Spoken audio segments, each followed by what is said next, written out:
Voilà, que ça soit pas trop près. Merci Seigneur. Merci. Merci. Oh, que ça fait du bien. Que ça fait du bien de chanter, de louer notre Seigneur. J'espère que vous entendez bien. Alors non pas pour que vous entendiez ma voix, mais surtout que vous entendiez ce que la parole et notre bien-aimé Saint-Esprit veut encore nous enseigner aujourd'hui. Alors en ce jour merveilleux,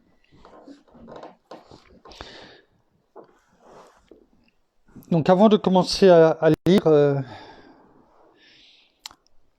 nous allons nous réjouir parce que nous avons parcouru toute cette semaine Pâques, de Pâques. Eh bien, nous avons pu voir un petit peu tout le déroulé de ce que notre Seigneur a fait, ce qu'il a subi également. Et en ce jour, alors que hier, eh bien, les gardiens avaient été mis devant le tombeau qui avait été scellé, où personne ne pouvait entrer, et qui avait été scellé justement avec des gardes devant pour que justement demandé par le Sanhédrin et tous les religieux, parce qu'ils commençaient à avoir peur de leur pouvoir et ils ne voulaient pas que ce qui avait été dit, c'est-à-dire qu'il ressusciterait, eh bien, et qu'il ne serait plus là au bout de 3 jours, eh bien que cela arrive afin que eh bien, ils soient mis devant le fait qu'ils avaient crucifié, fait mourir celui qui devait venir, le Messie. Alors, que s'est-il passé? Que s'est-il passé? Eh bien, les gardiens n'ont rien pu faire. La pierre scellée n'a pas pu retenir notre Seigneur. Il a été ressuscité, comme il l'avait dit. Et que ça soit une pierre scellée, que ce soit n'importe quoi qui avait été fait, cela n'a servi de rien. C'était un fétu de paille par rapport à la puissance de Dieu. Alors, nous allons prendre juste 3 versets indiquant ce qu'il s'est passé, notamment dans Jean 20, Jean chapitre 20, Jean chapitre 20, verset 15. Jean chapitre 20, verset 15, il est écrit: Jésus lui dit: Femme, pourquoi pleures-tu? Qui cherches-tu? Pensant que c'était le jardinier, elle lui dit: Seigneur, si c'est toi qui l'as emporté, dis-moi où tu l'as mis, et je le prendrai. Oui. Merci Seigneur. Merci Seigneur. Dans Matthieu, verset 28, dans Matthieu 28,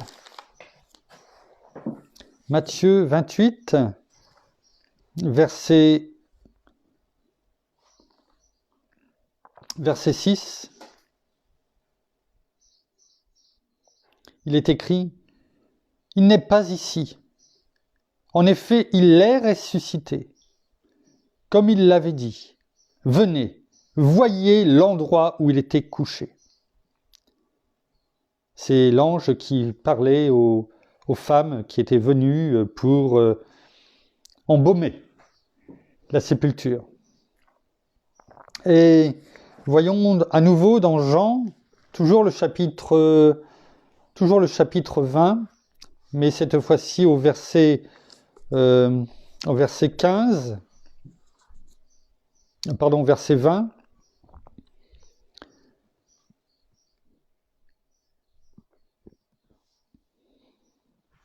C'est quand Jésus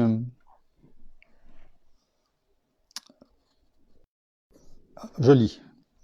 Quand il eut dit cela, il leur montra ses mains et son côté. Les disciples se réjouirent en voyant le Seigneur. Merci Seigneur. Merci Seigneur. Hier, nous nous étions arrêtés sur le fait que les disciples devaient se sentir non seulement frustrés, mais tellement malheureux. Tellement malheureux. Et le lendemain, en ce premier jour de la semaine, parce qu'en Israël, le dimanche est le premier jour de la semaine, eh bien, ils se réjouissaient. Au départ, ils étaient, oui, méfiants, interloqués. Ils n'y croyaient pas. Et pourtant, notre Seigneur, comme on vient de le dire et le lire, eh bien, s'est manifesté à eux. Ils ont pu le voir, le toucher, manger avec. Ils ont été transformés. C'était la nuit et le jour. Et ça sera, je pense, le thème de toute cette méditation aujourd'hui. Transformé. Transformé. Alors nous allons prendre la lecture du psaume des temps modernes de notre pasteur, du pasteur Jean-François Denis. Et nous allons aujourd'hui continuer dans la lecture, au suivi, et nous en sommes arrivés au psaume numéro 23. Alors, juste pour rappeler en quelques mots comment nous sommes venus à lire chaque jour, à méditer chaque jour le psaume des temps modernes, afin que ce dont a été oint par notre bien-aimé Saint-Esprit, le pasteur Jean-François Denis, durant ces 5 dernières années en tout cas, eh bien, le livre devait être sorti, il nous en a envoyé un exemplaire juste avant que nous ayons le confinement, et nous avions dit, nous allons une fois par semaine méditer la parole au travers de chaque psaume. Et puis finalement, le confinement est arrivé petit à petit, et puis nous avons été conduits à faire un enseignement, une méditation quotidienne. Et on s'aperçoit que le timing de Dieu est parfait. Est parfait parce que déjà hier, nous avons pu voir que, et même les autres jours, que les choses étaient conduites, parce que le livre aurait pu arriver plus tard. Nous aurions pu ne pas faire de lecture suivie, encore moins quotidienne. Donc, sur 285 poèmes, arriver à ce qu'il y ait un timing parfait ne peut pas venir en sachant qu'on les prend les uns après les autres. On voit que la main de notre Père est dessus et sur nous, sur son Église. Quand je dis sur nous, c'est sur son Église. Car vous allez voir, le psaume 23 s'intitule « C'est de l'intérieur vers l'extérieur ». Et je pense que si vous êtes éclairés, vous allez non seulement comprendre, mais nous allons voir combien le timing de Dieu est parfait. Il fait ce qu'il veut, quand il veut. Et bien souvent, on lui demande de nous parler, de nous révéler les choses, de se manifester à nous. Et bien souvent, nous avons l'impression qu'il ne nous parle pas, ou pas suffisamment à notre goût. Et pourtant, si nous étions suffisamment attentifs, nous nous apercevrions qu'il nous parle par ne serait-ce que des petites choses. Et ce qui est le cas aujourd'hui. Pour que l'on tombe avec toute chose sur ce poème aujourd'hui, il y avait autant de chances que de jouer les chiffres de loto au hasard et de gagner. À l'euro-million, c'est encore plus dur. Alors, précisons, je ne joue pas. Nous allons donc lire ce psaume 23. C'est de l'intérieur vers l'extérieur. C'est de l'intérieur de notre cœur vers notre être extérieur que se manifeste l'ampleur et la profondeur de notre expérience avec notre Créateur.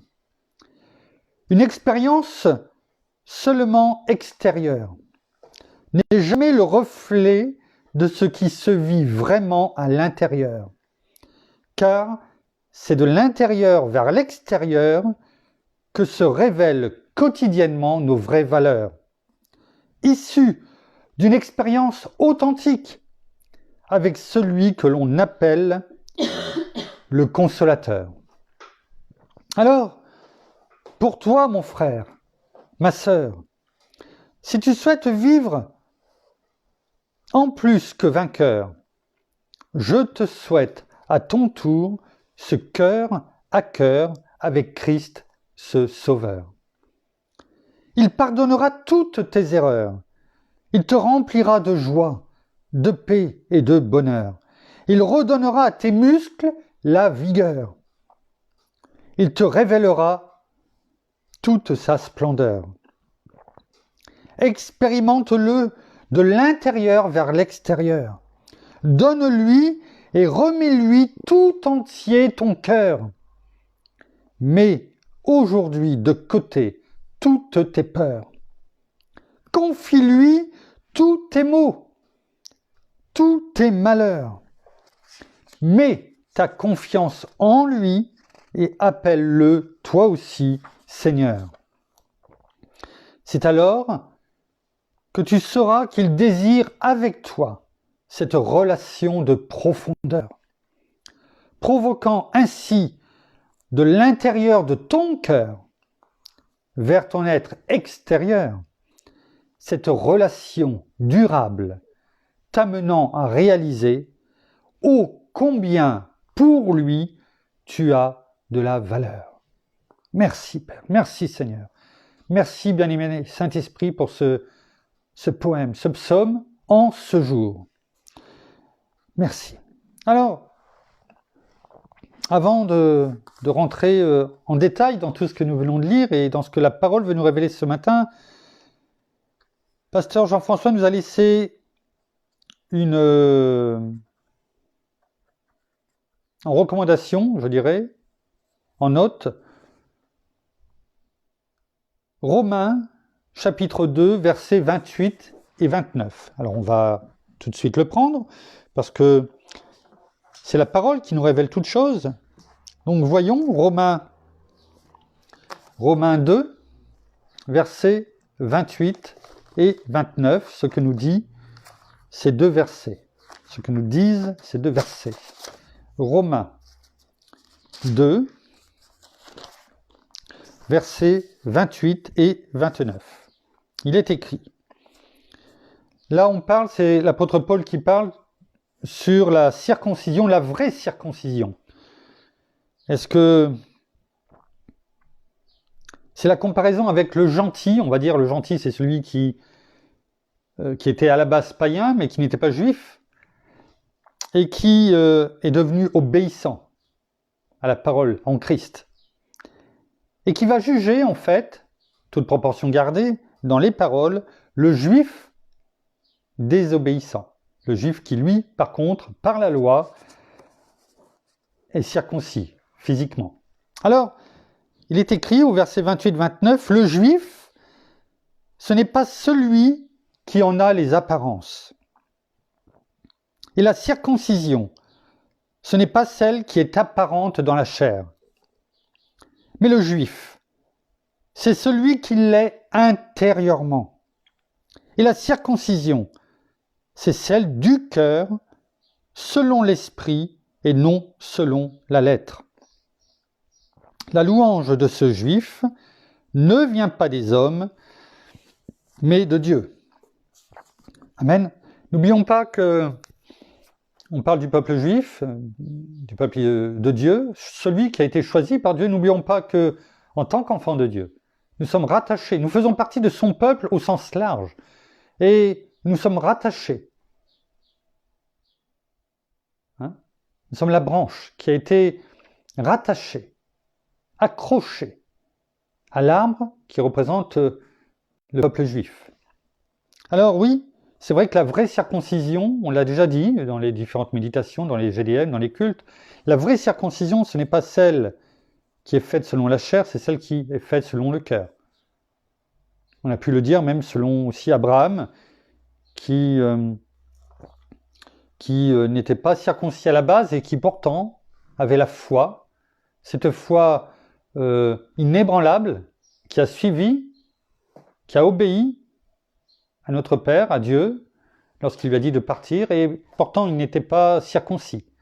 Il l'a fait par obéissance par la suite, quand cela lui a été demandé, et c'est pourquoi il est dit que, eh bien, il est aussi bien la descendance des circoncis et des incirconcis. Alors, comme bien souvent, on s'aperçoit que Dieu nous dit la vraie circoncision, celle à laquelle il prend plaisir, c'est celle du cœur. Celle du cœur. Alors, je vous disais que le timing de Dieu est toujours parfait, et c'est vrai que quand j'ai lu les premiers versets, même le premier verset, même tout simplement, pardon, j'en étais au 24 déjà, alors voilà, rien que le titre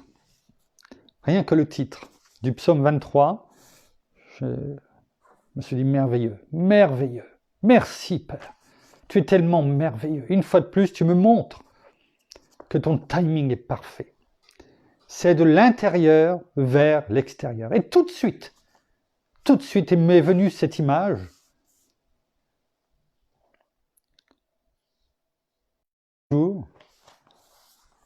de notre Seigneur ressuscité.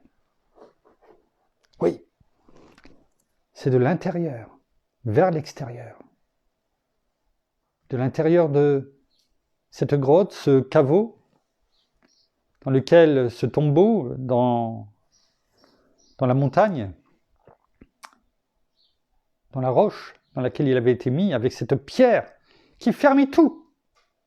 Il n'y avait aucune sortie.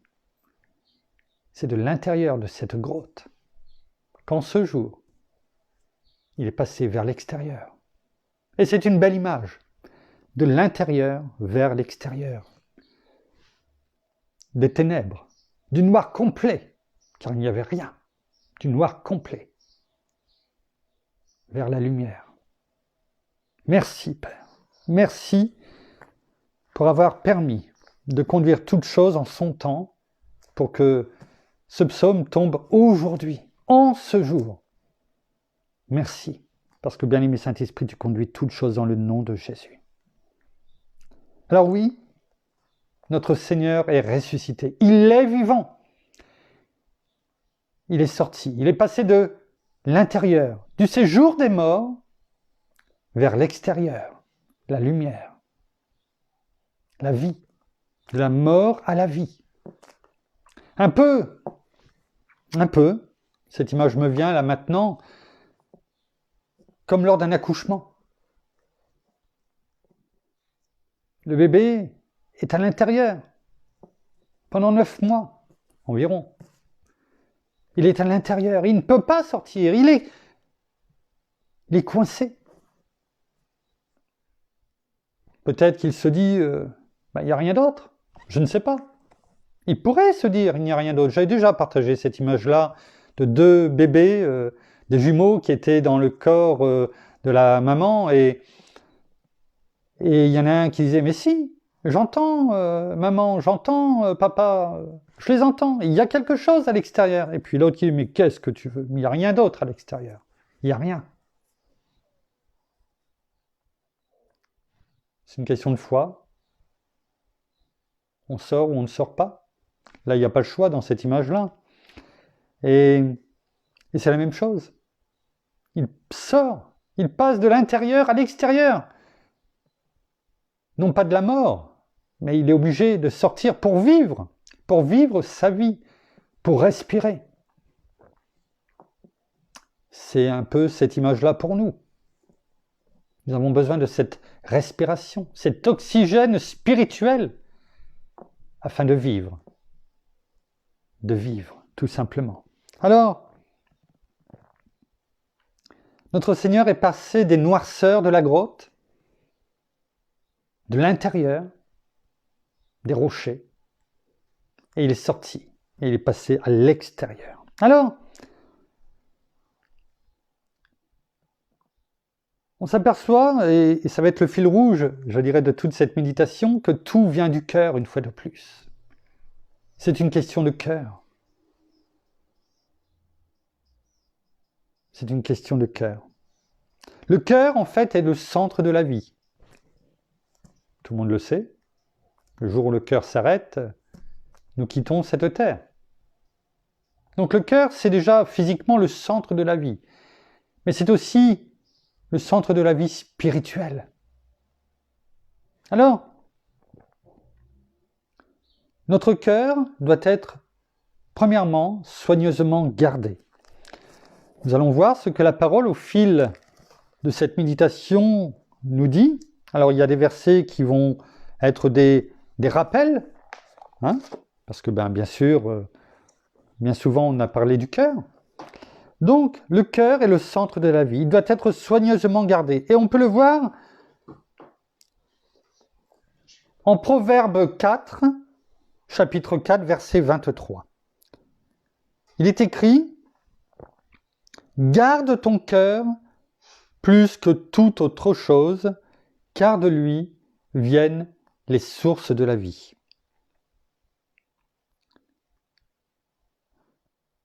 On pourrait être tenté de continuer, on va rester sur cela, parce qu'autrement ça va faire trop long.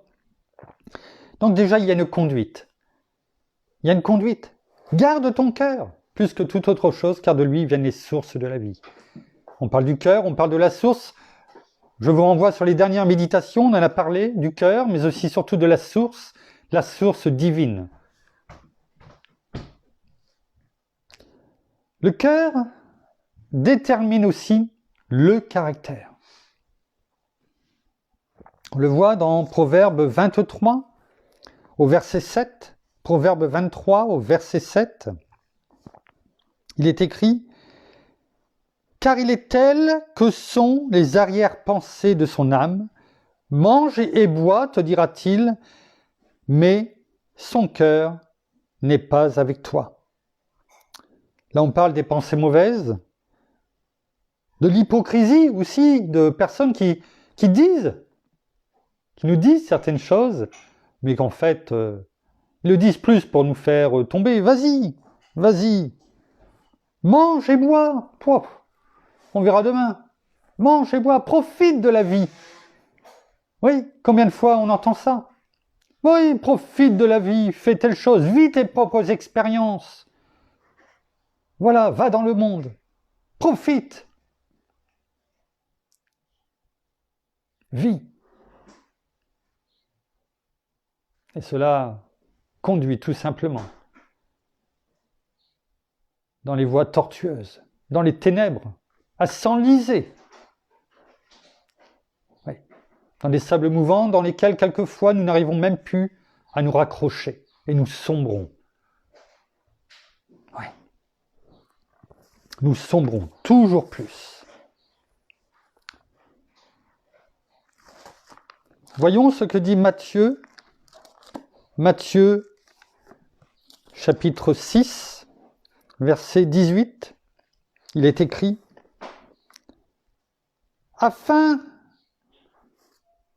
de ne pas montrer aux hommes que tu jeûnes », alors on va prendre par contre le verset 17, pour faire la liaison entre les deux. « Mais toi, quand tu jeûnes », c'est notre Seigneur Jésus qui parle, « mais toi, quand tu jeûnes, parfume ta tête et lave ton visage. » Verset 18, « Afin de ne pas montrer aux hommes que tu jeûnes, mais à ton Père qui est là dans le lieu secret, et ton Père qui voit dans le secret te le rendra. » Là aussi, il est question des apparences trompeuses. C'est bien d'être dans la prière. C'est bien de jeûner et de prier. Il le faut. Mais le but, c'est ne pas montrer son visage en disant « Oui, je fais les choses. Tu vois, je suis religieux. Je suis religieux.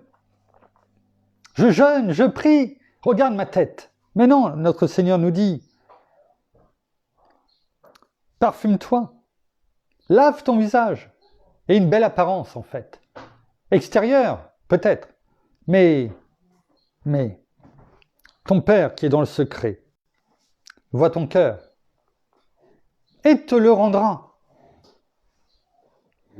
Alors, le cœur, c'est également la source du mal. Regardons ce que dit la parole à ce sujet dans Matthieu, chapitre 15, verset 18. On pourrait dire, mais qu'est-ce que nous dit Frédéric, quoi ? Bon, la source du mal, on sait bien que... Oui,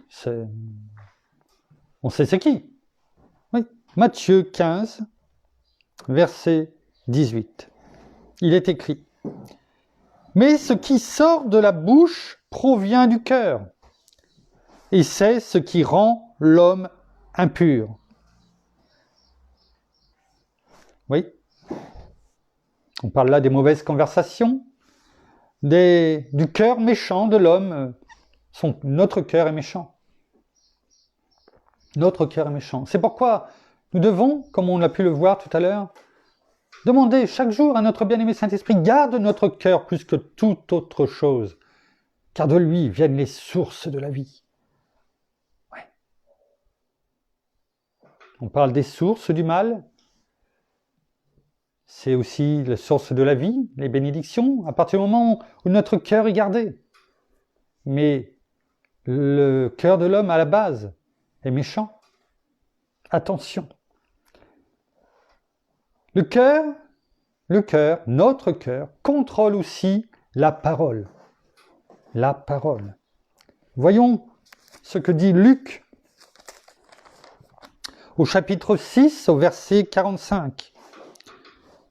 Il est écrit « L'homme bon tire le bien du bon trésor de son cœur, et le mauvais tire le mal de son mauvais trésor, car c'est de l'abondance du cœur que la bouche parle. » Selon que notre cœur tire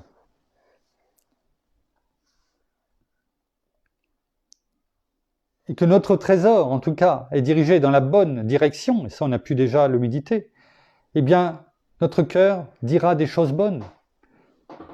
Si notre cœur n'est pas notre trésor, n'est pas la bonne source de la vie, eh bien, il sortira de notre bouche des mauvaises choses.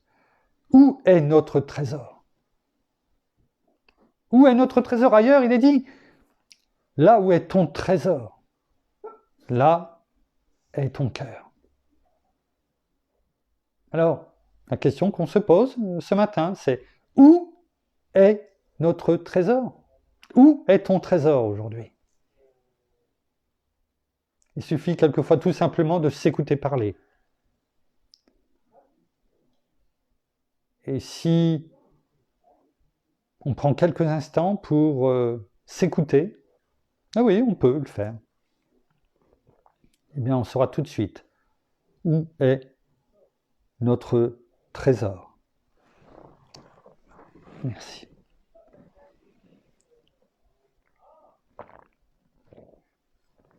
Merci. Notre cœur, c'est également, et ça on le sait, la source de la foi. Voyons ce que nous dit à ce sujet Romains 10, chapitre 10, verset 10. C'est facile à retenir, Romains 10, 10. Romains 10, 10. Il est écrit,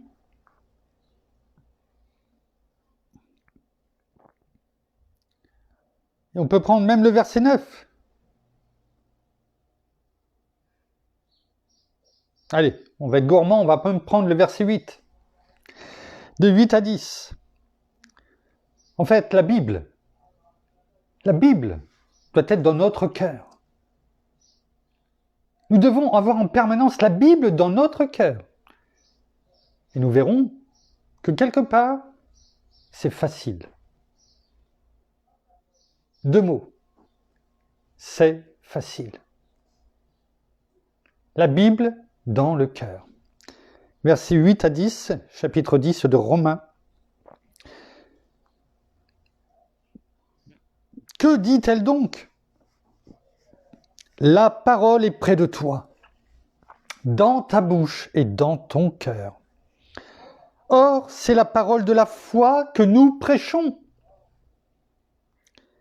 Si tu confesses de ta bouche, le Seigneur Jésus, et si tu crois dans ton cœur que Dieu l'a ressuscité d'entre les morts, tu seras sauvé.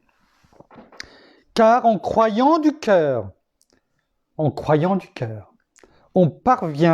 à la justice, et en confessant de la bouche, on parvient au salut. Selon ce que dit l'Écriture, quiconque croit en lui ne sera pas confus. On a même rajouté le verset 11, parce que nous aimons la parole. Alors, la parole là est claire. Le cœur est la source de notre foi, de la foi. Et il nous est demandé 2 choses. 1, de croire, la foi. Cette foi qui, non pas en nous-mêmes, qui ne vient pas de nous, mais qui est une grâce. La parole doit être près de toi. Mais il est dit dans ta bouche et dans ton cœur. C'est-à-dire que non seulement nous devons croire par la foi, mais nous devons aussi le proclamer dans ta bouche et dans ton cœur. Si tu confesses de ta bouche le Seigneur Jésus, et si tu crois dans ton cœur que Dieu l'a ressuscité des morts, bien sûr, tu es vivant, Seigneur. Aujourd'hui, le grand jour, la libération, là où tout le monde a été confus, et d'autres paniqués de ce qui se mettait en place. Et il nous est dit, si tu crois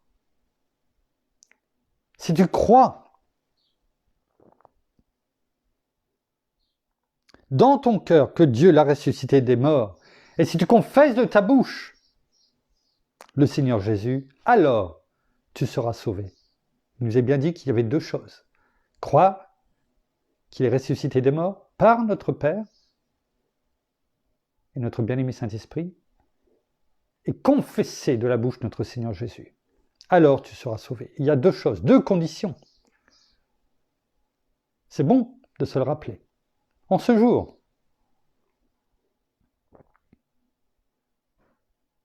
car en croyant du cœur, on parvient à la justice divine, celle où on est rendu juste aux yeux de notre Père, de Dieu.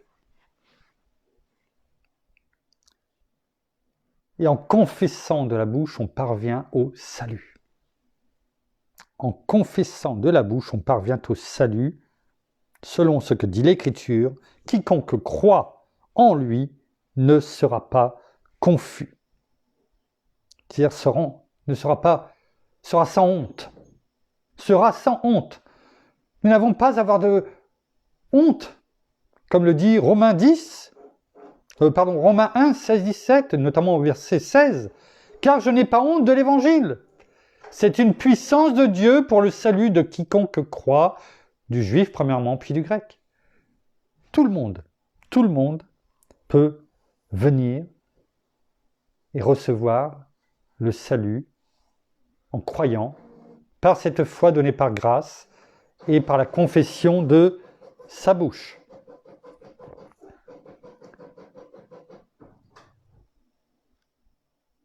Alors, la question que l'on peut se poser, c'est est-ce que, et je vous la pose, on est là pour avancer, on est là pour avoir un dialogue, on est là pour... aujourd'hui c'est moi qui parle, mais vous pouvez répondre également aux questions. En règle générale, quand on pose des questions, on répond. Parce que quand quelqu'un vous pose une question et puis qu'on ne répond pas, je trouve que c'est pas poli. Mais bon, Ça, c'est autre chose.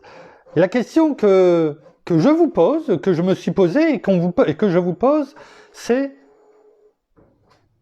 mais est-ce que vous voulez sortir? Est-ce que vous voulez sortir?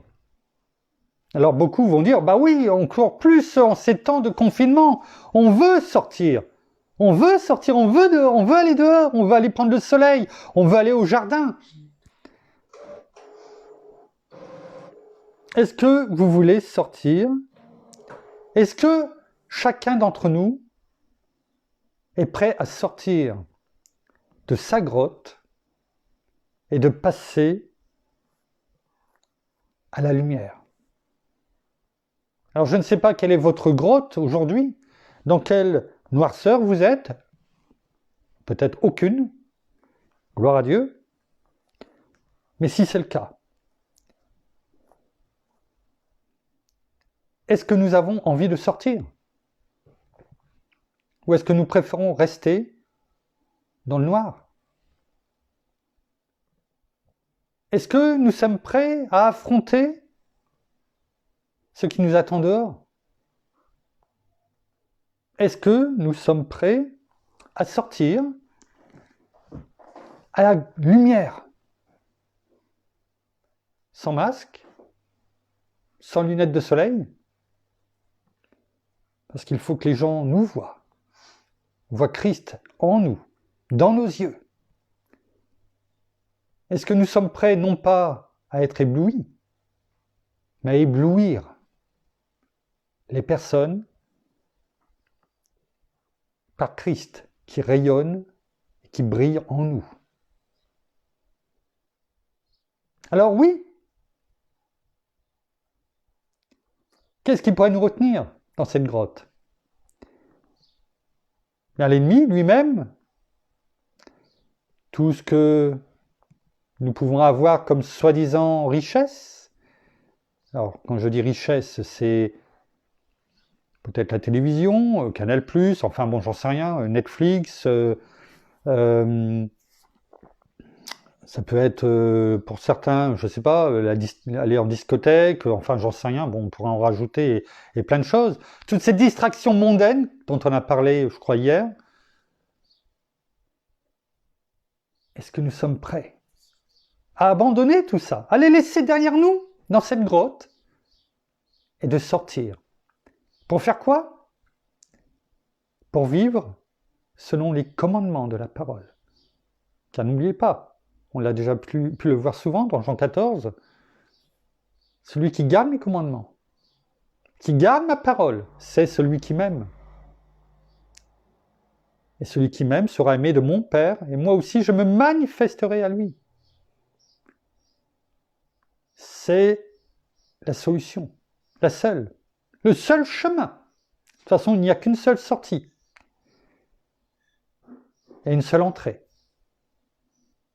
En sortant de la grotte, vous sortez, mais en même temps vous entrez par cette porte, la porte des brebis. La belle, comme on a pu le dire lors de la méditation sur l'aveugle, non, sur celui qui était infirme depuis son enfance et qui était à la porte de la belle, du temple. La belle que l'on avait surnommée. Là où seulement les Israélites pouvaient entrer. À l'image du peuple de Dieu aujourd'hui, qui est notre Seigneur. En sortant et en abandonnant tout ça, parfois, et en acceptant notre Seigneur, vous sortez de la grotte et vous rentrez par cette porte qui est notre Seigneur. Est-ce que vous êtes prêts à sortir? Êtes-vous prêts?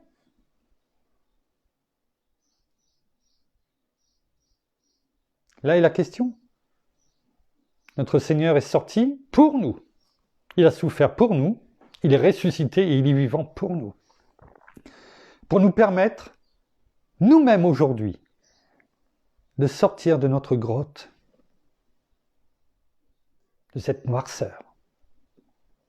Car il a vaincu la mort. Pendant 3 jours, il a prêché dans les ténèbres, dans le séjour des morts, et il a été ressuscité. Par notre Père, sa volonté, et par notre bien-aimé Saint-Esprit. Pour nous. Il nous a montré l'exemple afin que nous aussi, par la foi, quand il nous appelle, comme Abraham, eh bien nous nous levions, nous sortions de notre noirceur, de notre grotte, afin d'entrer par la porte, par la belle, la porte des brebis qu'il est.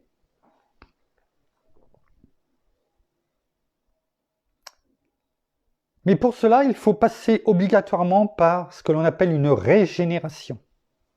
Alors, une régénération, bien sûr, de notre cœur, qui est le fil rouge, je dirais, de tout ce que nous disons depuis le début. C'est le fil rouge. Alors, voyons ce que dit la parole sur cette régénération. La régénération, c'est la naissance d'un nouvel esprit. On le voit dans Ézéchiel. Nous l'avons déjà appris, ce verset, mais il est bon de le rappeler. Ézéchiel 36 au verset 26.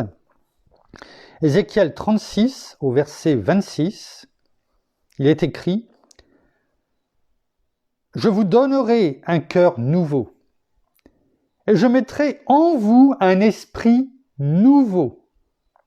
J'ôterai de votre chair le cœur de pierre, et je vous donnerai un cœur de chair. »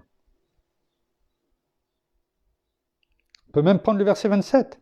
« Je mettrai mon esprit, avec un grand E, en vous, et je ferai que vous suiviez mes prescriptions, et que vous observiez et pratiquiez mes ordonnances. » On parle de régénération bien sûr du cœur, qui passe par la naissance d'un nouvel esprit. C'est déjà la première des choses. Vous sortez de cette grotte, vous passez à la lumière, vous rentrez par cette porte qui est notre Seigneur Jésus. Et là, dans votre chair, votre cœur de pierre, oui, qui est froid, comme cette grotte, qui devait être froide, humide, est extirpé et remplacé par un cœur de chair. Et un esprit avec un grand E, nouveau, notre bien-aimé Saint-Esprit, nous est donné. Le même Saint-Esprit, le même Esprit qui a ressuscité notre Seigneur Jésus en ce jour. Alléluia. Le même, pas un esprit diminué, au rabais, en solde. Non, le même Saint-Esprit, celui qui a ressuscité notre Seigneur Jésus. Gloire à toi, Père.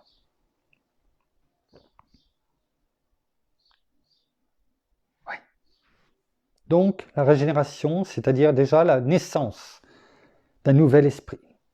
La régénération, oui, mais une régénération d'origine divine.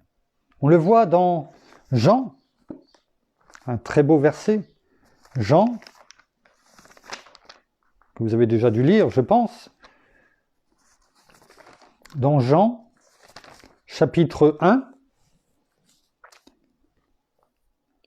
qui nous fait un petit peu, quelque part, c'est l'image de ce que l'on dit depuis le début. C'est dans Jean 1 au verset 13, mais on va prendre, parce que autrement c'est coupé, il faut avoir le contexte. Donc Jean chapitre 1, c'est là où il est dit qu'au commencement était la parole, et la parole était avec Dieu. Et la parole était Dieu. Elle était au commencement avec Dieu. Tout a été fait par elle, et rien de ce qui a été fait n'a été fait sans elle. En elle était la vie. Et la vie était la lumière des hommes. Si on reprend ces paroles, on peut voir qu'avant c'était les ténèbres, c'était le chaos, c'était le noir et la parole. La parole, parce que là on parle de notre Seigneur Jésus. La parole était Dieu. La parole était vie, la parole était lumière. Cela fait écho à ce que l'on dit depuis ce matin, depuis le début. La noirceur, la lumière. Et là, il est dit que Jésus est venu parmi les siens. La lumière est venue parmi les siens. Et ils ne l'ont pas accepté parce qu'ils préféraient les ténèbres. Ça revient à la question que je vous ai posée. Préférez-vous rester dans les ténèbres? Est-ce que vous allez être comme le peuple quand notre Seigneur est venu les visiter et qu'ils l'ont rejeté au point de le condamner, de se réjouir de ses souffrances, de le voir cloué à la croix? Parce que c'est ça, les ténèbres. On ne peut pas être dans deux endroits en même temps. Vous ne pouvez pas être à l'intérieur et à l'extérieur. Ça va toujours de l'intérieur vers l'extérieur. Quand on sort de notre maison, on passe de l'intérieur de la maison à l'extérieur. On ne peut pas sortir en disant « je sors dehors ». Je vous l'ai déjà dit, c'est un pléonasme. Si on sort, c'est qu'on sort de l'intérieur vers l'extérieur. C'est la même chose. Et au verset 13, enfin même à partir du verset 10, il est dit, la lumière, c'était la véritable lumière qui en venant dans le monde éclaire tout homme. Elle éclaire tout homme. En tout cas, c'est ce qu'elle veut. Éclairer tout homme, s'il le désire. Il est dit, il est écrit, elle était dans le monde, et le monde a été fait par elle, et le monde ne l'a pas connue. Elle est venue chez les siens, et les siens ne l'ont pas reçue. Ce verset, les deux versets suivants, mais à tous ceux qui l'ont reçue, vous, moi, chacun d'entre nous, quiconque peut la recevoir, quiconque, mais à tous ceux qui l'ont reçue, elle a donné le pouvoir de devenir enfant de Dieu. C'est fort. Merci, merci Père, merci Seigneur. Elle a donné le pouvoir de devenir enfant de Dieu à ceux qui croient en son nom. On l'a vu tout à l'heure. Qui croient au fait que Dieu l'a ressuscité des morts. À ceux qui croient en son nom et qui sont nés non du sang, ni de la volonté de la chair, ni de la volonté de l'homme, mais de Dieu. Amen. Merci. La régénération qui est essentielle à la vision spirituelle. On le voit dans 2 Corinthiens, allons-y, dans 2 Corinthiens, chapitre 3, 2 Corinthiens, chapitre 3, versets 3 et 4. Il est écrit, « Vous êtes manifestement », on l'a déjà lu celui-ci il n'y a pas longtemps dans une des méditations, « Vous êtes manifestement une lettre de Christ écrite par notre ministère non avec de l'encre, mais avec l'esprit du Dieu vivant. Non sur des tables de pierre, mais sur des tables de chair, sur vos cœurs. Telle est l'assurance que nous avons par le Christ auprès de Dieu. » Oui, les croyants sont des pierres et des lettres surtout vivantes. Des lettres vivantes. On l'a pu le dire déjà la dernière fois. C'est de notre cœur. Ce cœur qui est tourné vers l'essentiel, vers notre Seigneur, qui garde la parole de Dieu. Alors oui, Nous avions dit, et nous le redisons, que nous devons être comme des lettres pour ces personnes qui lisent en nous. Nous serons peut-être, quelque part, pour certaines personnes, la seule occasion d'ouvrir la parole. Non pas de l'ouvrir en réalité, mais à travers nous, la seule possibilité pour eux qu'ils auront, qui leur seront offertes, de chercher notre Seigneur, et que par rapport à notre témoignage, ils viennent et ils sortent de leur grotte, de leur noirceur. Est-ce que vous l'avez déjà pensé? Imaginez, quelquefois, nous sommes la seule personne qu'ils croiseront et qui leur parlera de notre Seigneur. Si nous ratons cette occasion, peut-être qu'ils nous en auront peut-être plus jamais et qu'ils se perdront à tout jamais dans cette noirceur et qu'ils ne sortiront jamais de leur grotte. D'où l'importance de ce que nous avons lu tout à l'heure, de témoigner de notre Seigneur Jésus, de proclamer de notre bouche et d'avoir toujours un témoignage vivant, irréprochable pour les autres. Non pas en paraissant, en jouant la commedia dell'arte, mais en étant vrai.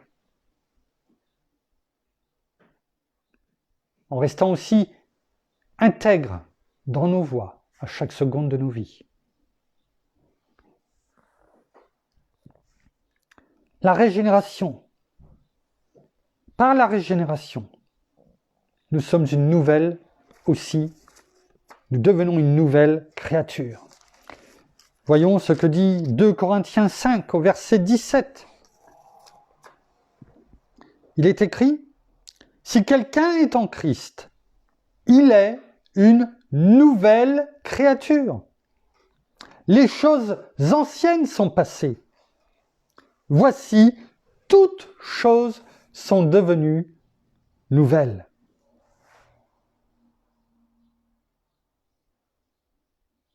Sortir. Sortir de cette noirceur, sortir de cette grotte, c'est de laisser toutes choses derrière soi. Un peu comme Lot, quand il est sorti avec son épouse et ses 2 filles de Sodome.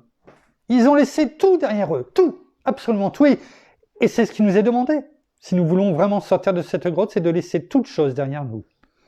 On ne va pas revenir dessus, on en a parlé tout à l'heure. Mais ne soyons pas comme la femme de Lot, qui, tout en sortant de Sodome, alors qu'on lui avait dit, l'ange lui avait dit de l'Éternel de ne pas se retourner, n'a pas pu faire autre chose que de se retourner parce que, finalement, son passé, elle l'aimait bien. Elle allait le regretter. Elle le regrettait déjà, rien qu'en sortant de Sodome, en franchissant cette grande porte de la ville qui était sûrement fortifiée. Sortir de cette grotte, c'est ne plus aimer, je dirais même détester son passé, ce vieil homme, cette vieille nature que nous étions et qui nous a fait perdre beaucoup de temps. Nous l'avions vu avec Abraham et son père, cette image avec Terah qui l'avait détourné pendant 12 ans ou 15 ans de la destinée que Dieu avait pour lui, pour Abraham. Et c'est simplement lorsqu'il a enterré son père, Terah, qu'il a pu reprendre son chemin. Et c'est cette image d'enterrer, de laisser derrière nous le vieil homme, tout notre passé, de le détester à un tel point qu'on ne veut même plus l'imaginer, le rêver. Nous ne voulons plus être celui ou celle que nous étions auparavant. Entrer dans cette lumière, devenir cette nouvelle créature. C'est ce que on vient de lire. Si nous franchissons et que nous sortons de cette grotte et que nous franchissons et que nous entrons par cette porte qui est Christ notre Seigneur, il est dit, il est une nouvelle créature. Nous sommes passés par la régénération. La régénération qui est nécessaire au salut. Indispensable. Nous ne pouvons pas accéder au salut sans cette régénération. Premièrement, il faut sortir de cette grotte, puis franchir la porte des brebis. Entrer dans la lumière. Tout ce que nous avons pu voir, le parcours que nous venons de faire. Parce que c'est un parcours que je vous ai invité à faire, depuis le début, si vous avez bien suivi. C'est un parcours. Et chaque étape que nous venons de faire, chaque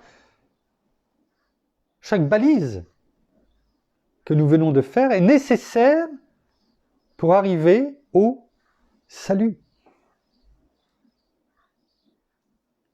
Alors, voyons ce qui est dit dans Tite, chapitre 3, verset 5.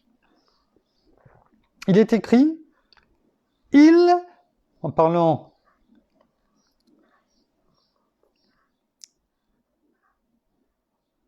de notre Seigneur, bien sûr, il nous a sauvés, non parce que nous aurions fait des œuvres de justice, mais en vertu de sa propre miséricorde, par le bain de la régénération et le renouveau du Saint-Esprit. Merci Seigneur. Quand vous allez prendre un bain, alors à moins que vous soyez un petit peu bizarre, vous enlevez vos vêtements. Vous vous mettez à nu. Et après, vous vous plongez dans le bain que vous avez préparé. Je ne pense pas que ça viendrait à l'idée à quelqu'un de se dire « je vais prendre un bain et puis je me plonge avec mon pull, mon pantalon, etc. » Enfin, en ce qui me concerne, ça ne m'est jamais arrivé. Et c'est l'image qui nous est donnée. Nous devons nous plonger dans ce bain de la régénération, ce bain spirituel, et le renouveau du Saint-Esprit. Nous avons tous un esprit. Tous, nous sommes faits en 3 dimensions. Esprit, âme et corps. Âme, esprit et corps. Tous, toute créature n'ont pas, bien sûr, le renouveau du Saint-Esprit. Pour que le Saint-Esprit vienne dans notre esprit, il faut passer par ce bain de la régénération, afin de connaître le renouveau du Saint-Esprit. C'est pourquoi il est utilisé le terme renouveau. Parce que le Saint-Esprit, l'Esprit est là. Et si on veut le renouveau du Saint-Esprit, il est indispensable de se plonger dans ce bain de la régénération. Il faut franchir cette porte. Il n'y a pas d'autre choix.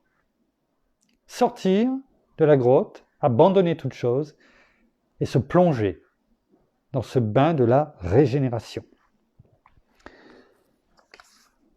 Dans Jacques 1, Jacques chapitre 1, verset 18.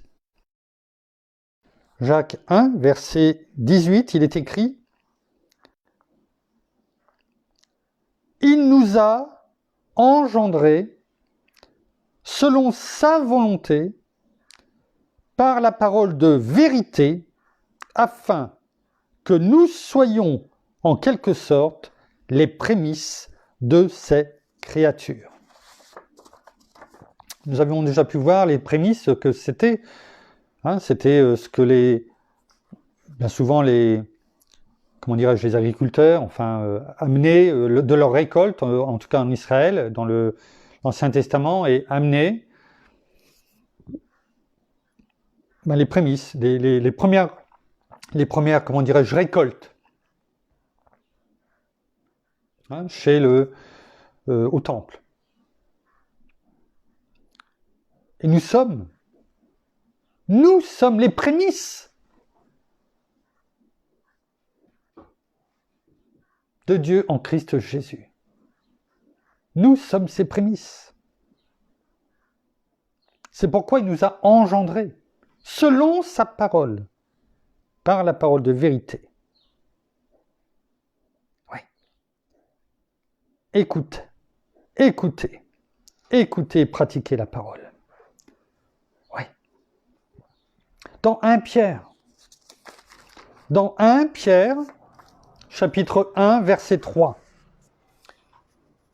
1 Pierre, chapitre 1, verset 3. Il est écrit « Béni soit le Dieu et Père de notre Seigneur Jésus-Christ, qui, selon sa grande miséricorde, nous a régénérés par la résurrection de Jésus-Christ d'entre les morts pour une espérance vivante. » On ne peut pas le voir différemment.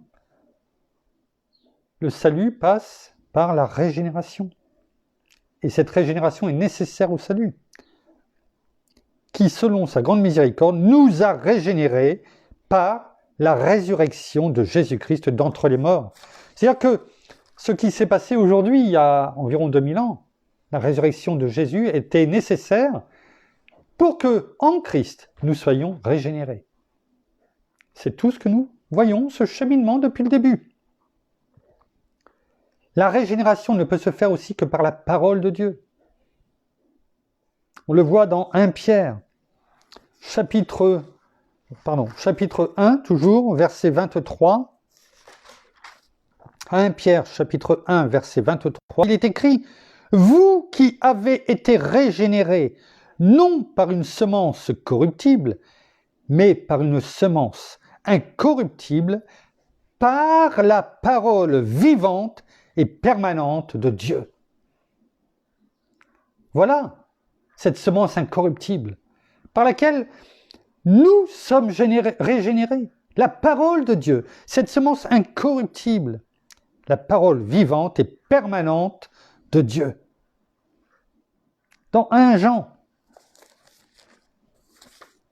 si on n'en est pas encore convaincu, que la parole est convaincante. 1 Jean, chapitre 2, verset 29. 1 Jean,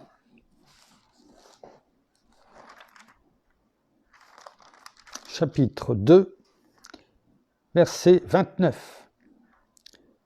Si vous savez qu'il est juste, reconnaissez que quiconque pratique la justice est né de lui. Bien sûr, notre Seigneur est juste. Il est justice. C'est notre justice. Alors, nous devons reconnaître, comme il est écrit,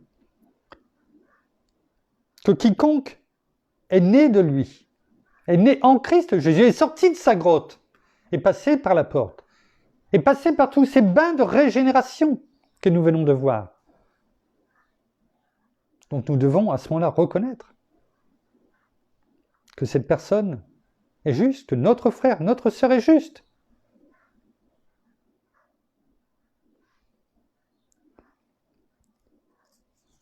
Je vois que vous n'êtes pas encore convaincus, alors on va prendre dans 1 Jean 3, verset 9. Il est écrit « Quiconque, hein, ça peut être n'importe qui, quelle que soit sa situation, sa couleur, son ethnie, sa langue, quel que soit le continent sur lequel il habite, quelle que soit peut-être la noirceur dans laquelle il était, dans la grotte avant de sortir. Parfois, quiconque est né de Dieu ne commet pas le péché. Parce que la semence de Dieu demeure en lui. Et il ne peut pécher, puisqu'il est né de Dieu.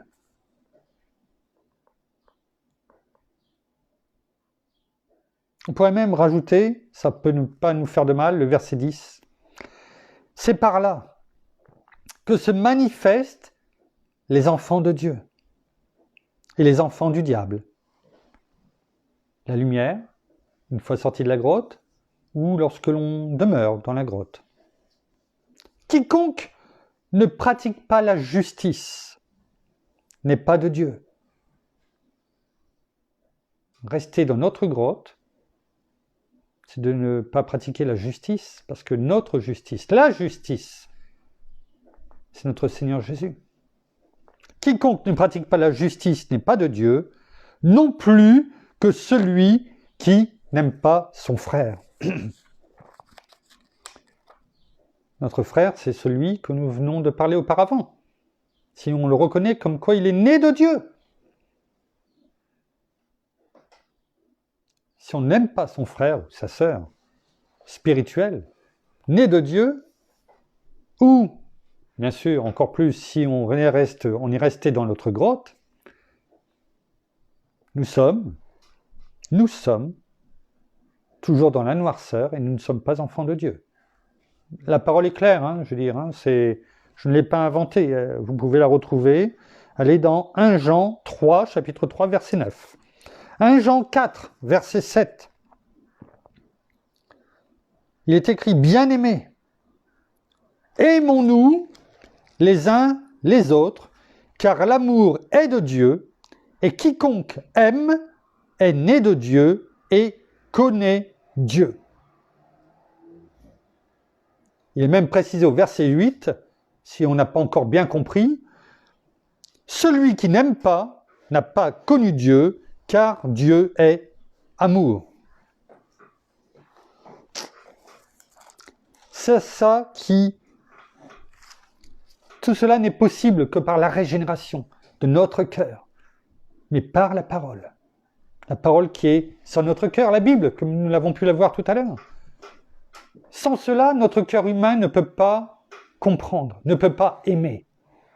Ce n'est pas l'amour humain qui nous est demandé. C'est pas cet amour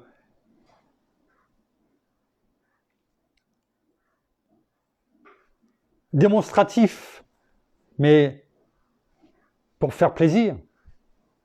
Mais cet amour sincère que l'on a dans notre cœur, que l'on garde chaque jour. Pour son conjoint, pour ses enfants, pour toute personne que l'on peut rencontrer. Non pas à la fête des mères, à l'anniversaire de mariage, à l'anniversaire des enfants, à Noël, par des cadeaux, mais chaque jour. Chaque jour. Il ne suffit pas de dire « je t'aime ». C'est facile de dire « je t'aime ». Mais il faut l'avoir dans le cœur. Il faut que ça vienne du cœur.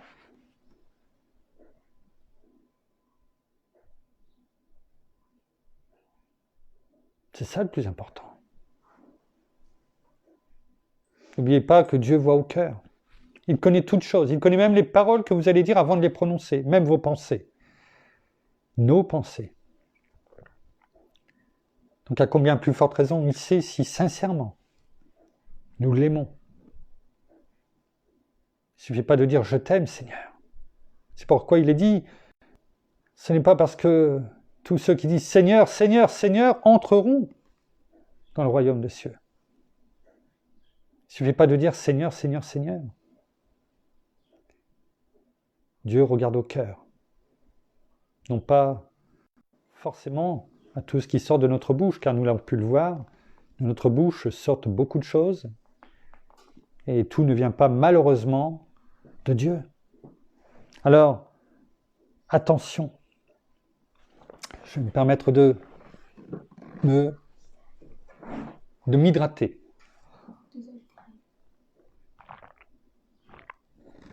je prends le mot de ma petite fille, Maïlis, qui dit de m'hydrater. Hein. La régénération,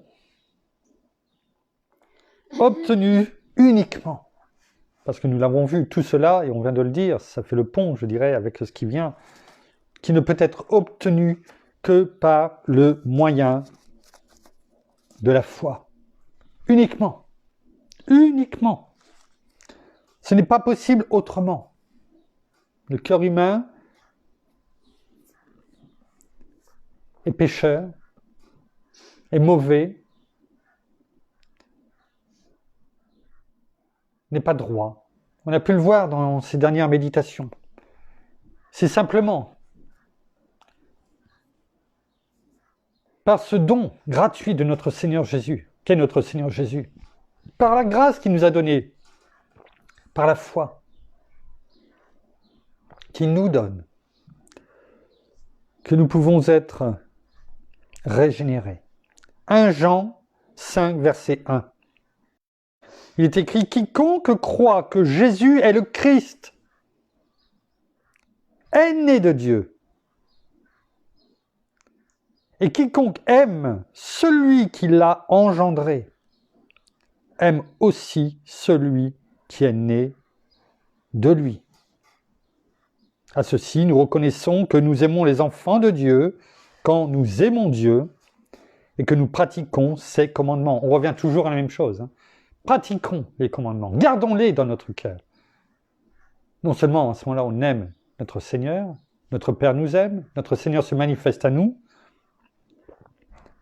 et quiconque, quelle que soit la personne, croit que Jésus est le Christ. Oui, Seigneur, tu es le Fils de Dieu. Nous pouvons le dire comme Pierre l'a dit à Césarée de Philippe.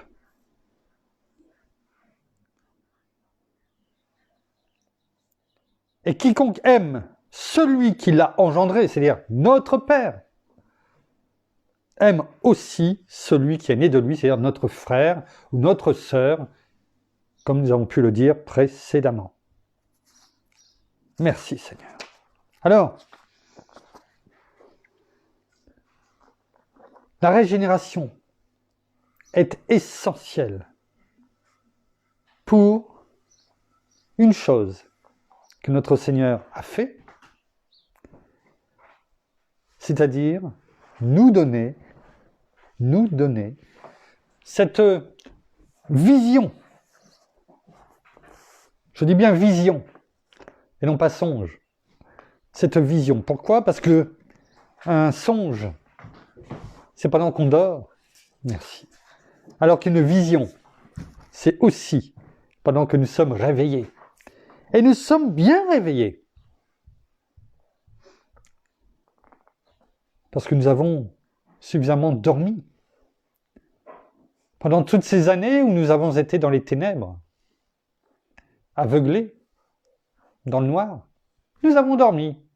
Mais aujourd'hui, nous sommes réveillés. Nous sommes bien réveillés.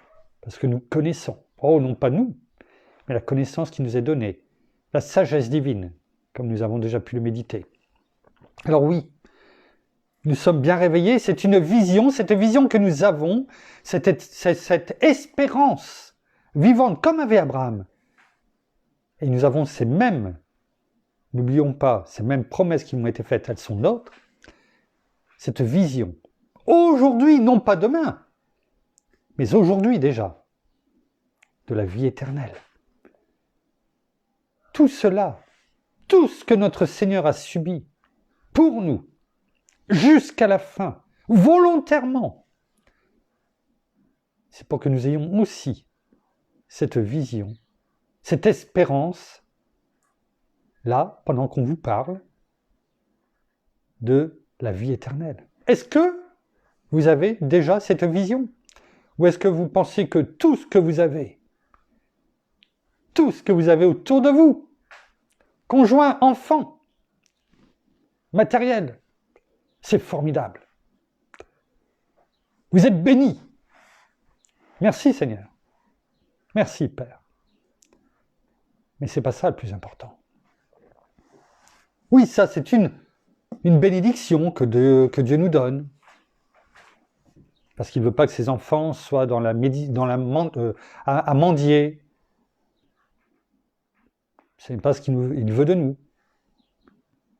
Il veut nous donner, notre Seigneur a dit, je suis venu pour que mes brebis aient la vie en abondance. C'est dans tous les domaines de notre vie. Oui, mais le plus important, c'est ce que notre Seigneur a fait pour nous. Il ne l'a pas fait pour que nous ayons les richesses matérielles, conjoints, enfants, et que ça soit notre vie. Bien sûr, c'est notre vie, et ça a une grande importance pour Dieu. La famille, le conjoint, ça a une grande importance. Mais avons-nous cette vision de l'éternité, cette vie éternelle pour laquelle notre Seigneur s'est sacrifié pour nous, a subi tout ce qu'il a subi et dont nous avons suivi le cheminement tout au long de cette semaine? Est-ce que nous en avons conscience qu'il a fait tout ça non pas pour nos richesses matérielles, pour notre plaisir, mais pour que nous ayons aussi devant nous cette espérance, comme avait Abraham et bien d'autres frères et sœurs à travers la parole, et d'autres hommes et femmes qui nous ont précédés? Est-ce que chaque jour, vous avez cette vision de ce qu'il a fait pour nous, de la vie éternelle qu'il nous a offerte? Parce qu'une vie, ça peut paraître long, mais au vu de l'éternité, c'est une brindille. Donc il est bon d'avoir cette vision de l'éternité, parce qu'au fur et à mesure que nous l'aurons, cela va changer nos pensées. Nous penserons moins à notre vie, je dirais, quotidienne, au tracas quotidien, à ce que nous avons besoin. Je ne dis pas que nous ne les aurons pas, parce que notre Père a dit dans Matthieu 6, versets 33-34, « Cherchez premièrement le royaume et la justice de Dieu, et tout le reste vous sera donné par-dessus. Ne vous inquiétez pas du lendemain, car le lendemain aura soin de lui-même. À chaque jour suffit sa peine. » Alors, oui, nous devons faire ce que nous avons à faire, c'est une évidence, c'est pas ce que je dis, mais ayons les bonnes pensées, et tout le reste nous sera donné par-dessus, et non l'inverse. Donc, la régénération est là pour nous donner la vie éternelle. Selon qu'il est écrit dans ce verset que nous connaissons par cœur, Jean 3,16, « Dieu a tant aimé le monde, qu'il a donné son Fils unique, afin que quiconque croit en lui ne périsse pas, mais ait la vie éternelle. » C'est pour cela qu'il a donné son Fils. Il le dit lui-même. « J'ai donné mon Fils unique pour vous, pour toi, pour moi, afin que tu crois en lui, de ton cœur, comme nous l'avons dit dans tout ce cheminement. » Pourquoi ? Pour que tu aies la vie éternelle. Alors, avoir la vie éternelle, c'est, comme nous l'avons dit, renoncer au monde. On peut le voir dans Luc 18,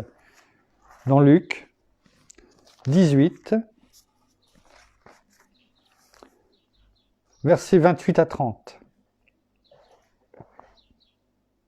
Luc, chapitre 18, versets 28 à 30, c'est Pierre qui dit « Voici, nous avons quitté ce qui nous appartenait et nous t'avons suivi. » Et Jésus leur répondit « En vérité, je vous le dis, il n'est personne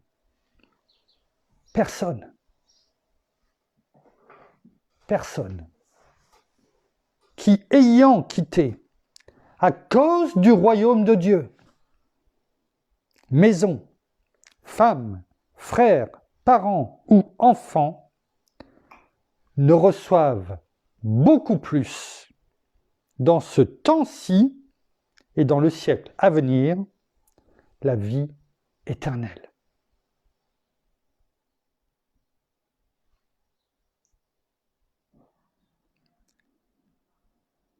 C'est clair. Alors, on peut le prendre dans différentes versions, la réalité est toujours la même. La parole nous le dit. Le sacrifice de soi en Christ Jésus, on peut dire que rapporte.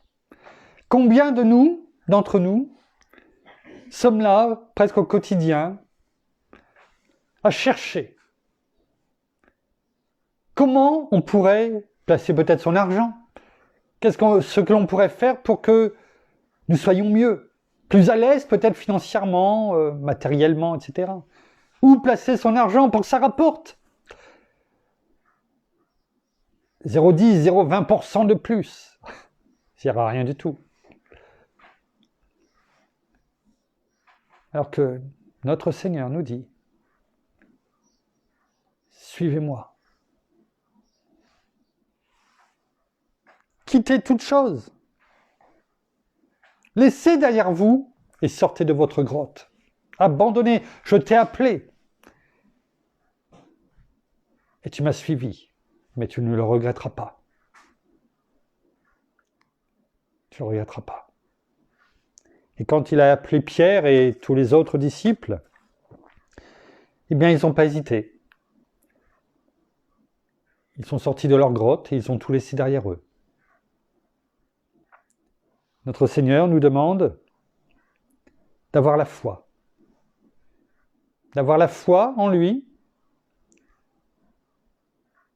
lui le ressuscité, de tout laisser derrière nous, tout ce que nous avons pu dire au travers de cette méditation, de sortir de la grotte, de le suivre, de franchir la porte des brebis, la porte du temple, surnommé la Belle, avec foi. Pourquoi? Parce que nous avons foi en lui. Et nous terminerons par cela avec Jean, chapitre 3. Jean, chapitre 3, au verset 14 et 15, il est écrit, Jean, chapitre 3, versets 14 et 15, « Et comme Moïse, dans le désert, éleva le serpent, il faut de même que le Fils de l'homme soit élevé, afin que quiconque croit en lui ait la vie éternelle. » Déjà, Moïse dans le désert, pendant que le peuple d'Israël était en train de murmurer contre Moïse, et donc contre Dieu, eh bien, Dieu avait envoyé les serpents, des milliers de serpents, qui piquaient, mordaient les chevilles des Israélites, et ils tombaient morts. Et se sont tournés vers Moïse en demandant pardon. Et Moïse s'est tourné vers Dieu et il lui a dit, élève un serpent d'airain, qui était bien sûr la préfiguration de notre Seigneur Jésus-Christ sur la croix, par qui nous avions le salut, mais aussi donc la guérison. Et ceux qui étaient piqués et qui n'étaient pas encore morts étaient guéris. Preuve que le salut est indissociable de la guérison. Pour cela, pour être guéri dans le désert de ces morsures de serpents, il fallait se tourner vers la croix, vers ce serpent d'airain. Il fallait le regarder. Ceux qui ne le regardaient pas mouraient. Et ceux qui le regardaient étaient guéris. Enfin, dans Jean 3, au verset 36, il est écrit celui qui croit au Fils a la vie éternelle. Celui qui ne se confie pas au Fils ne verra pas la vie, mais la colère de Dieu demeure sur lui. Alors, au travers de la parole, nous avons fait un voyage. Nous avons pu voir ce que la parole nous dit. Elle nous a éclairés. En ce jour où merveilleux, où notre Seigneur nous dit, viens, viens. La pierre a été roulée. Elle a même été explosée, éparpillée. Et je suis là, dehors, juste derrière la grotte. Je suis la lumière. Viens. Prends ma main et sors. À ton tour. Viens, je vais faire de toi une nouvelle créature. Prends ma main. Prends ma main et suis-moi.